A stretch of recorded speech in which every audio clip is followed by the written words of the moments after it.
সমস্যার সৃষ্টি করে আর স্বয়ং তার সমাধান করে সবাইকে প্রভাবিত করা, এটাই ওই মায়াবী বালকের পরিকল্পনা। যদি এটাই সত্যি হয় তাহলে সবার আগে আমায় একটা কাজ করতে হবে, ওই মায়াবী বালকের সমস্ত লীলা অসফল করা।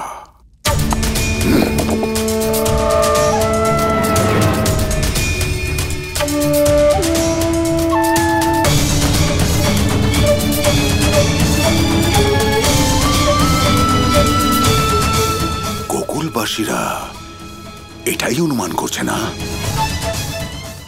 যে গোকুল থেকে যারা অদৃশ্য হয়ে যাচ্ছে সেটার পিছনে মহাবলী কংসের হাত আছে।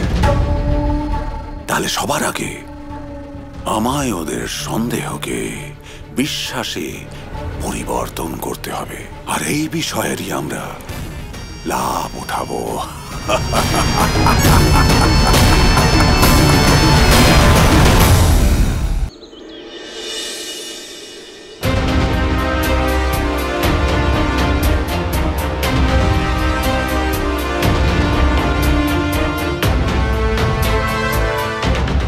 আপনার সময় শেষ হয়ে গেছে প্রধান মশাই।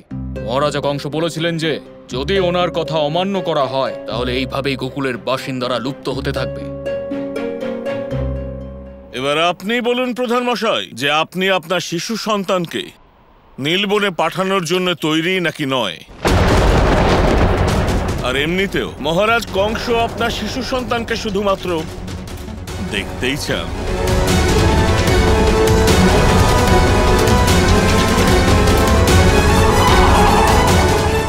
না,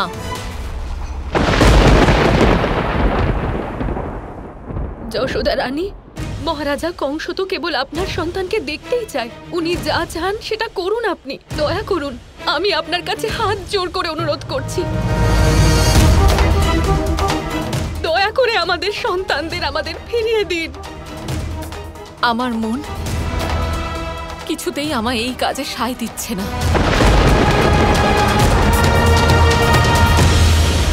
আমার গোপাল যদি আজ ওই বনে যায় তাহলে আমি ওর সাথে যাব। না, কেউ যেতে পারবে না ওর সাথে। ওই বালক একাই যাবে, এটা মহারাজা কংসর আদেশ।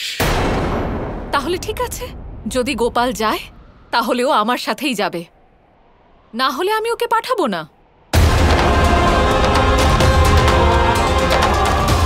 যশোদা রানী, কেমন মা আপনি যে অন্যদের মায়ের দুঃখ আর কষ্ট আপনি দেখতেই পাচ্ছেন না, ওদের চোখের জল আপনি দেখতে পাচ্ছেন না। এটাই কি আপনার মমতার পরিচয়, যা শুধু আপনার পুত্রর মধ্যেই সীমিত?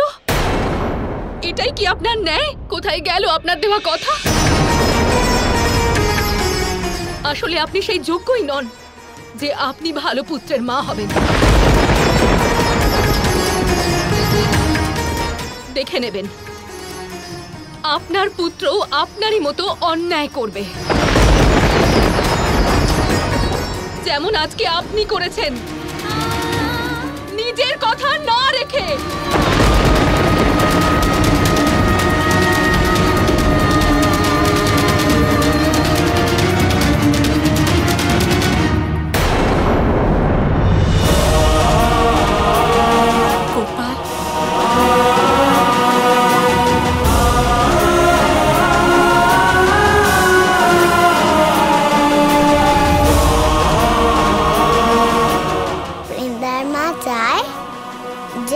মাথার কথা রাখুক, তাহলে এখন সেটাই হবে। দাদা, আপনি বলে দিন। মা, গোপাল এটাই চায় যে তুমি তোমার কথা রাখো।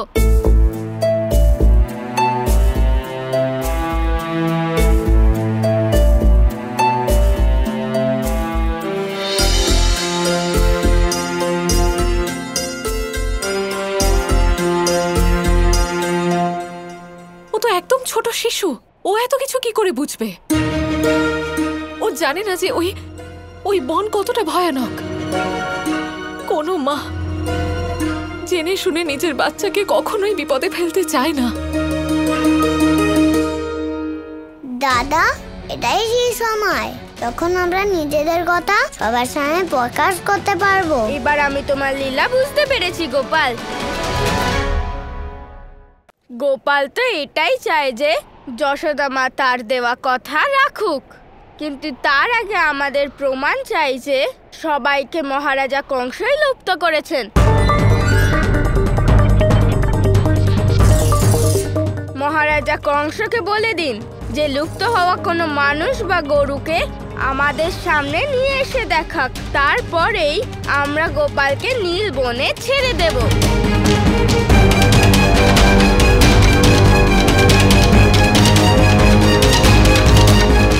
হ্যাঁ, এটা একদম ঠিক বলেছে।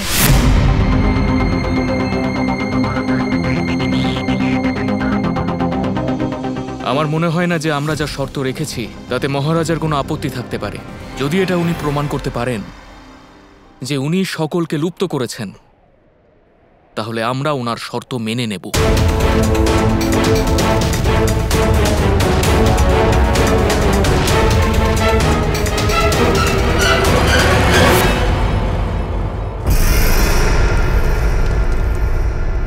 মহারাজের জয় হোক। বলো, কি সংবাদ এনেছ? মহারাজ, ওই গোকুলবাসীরা বলছে যে যে ব্যক্তিদের বা গুরুদের আমরা অদৃশ্য করেছি তাদের মধ্যে একজনকেও যদি আমরা পুনরায় সেখানে পাঠাই, তাহলে নন্দ তার বালককে ওই স্থানে পাঠাতে রাজি হবে মহারাজ। ওর এত দুঃসাহস! আসন্ন সূর্যোদয়ের সময় ওখানে ওই প্রধান তার বালককে নিয়ে আসবে, আর ওখানেই আমাদেরকেও কোনো একজন ব্যক্তি বা গরুকে নিয়ে যেতে হবে। গোকুলবাসীদের মনে ভয় জাগানোর জন্য আমায় কাউকে না কাউকে ওই বনে পাঠাতেই হবে। যখন তুমি কাউকে অদৃশ্যই করনি, তখন তুমি কাউকে কি করে হাজির করবে? গোপাল, এবার তো দেখছি কংস মামার মুখটা দেখতেই হবে।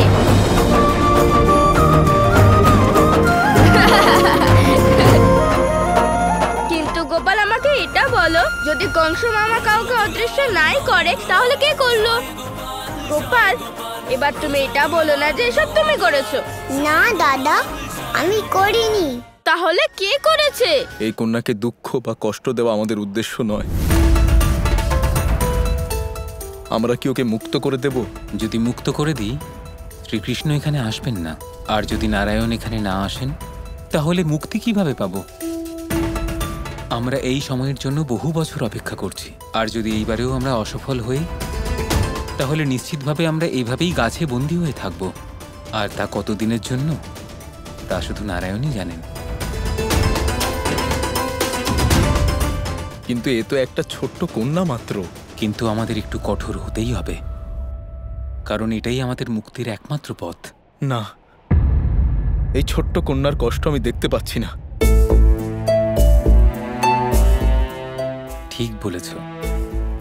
চলো এই ছোট্ট কন্যার দুঃখ একটু কম করি, ওকে প্রসন্ন করি।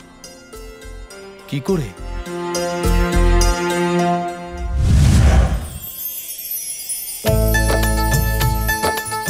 মাখন,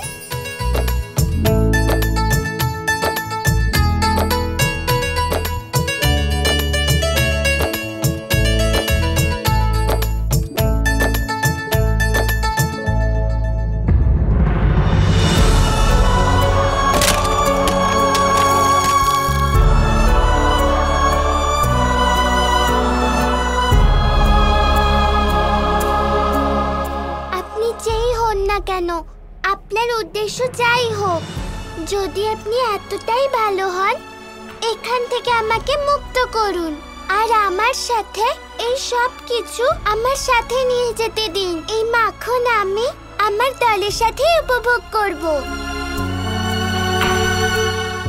ব্রজদুলাল নন্দলাল, জয় গোপাল জয় গোপাল।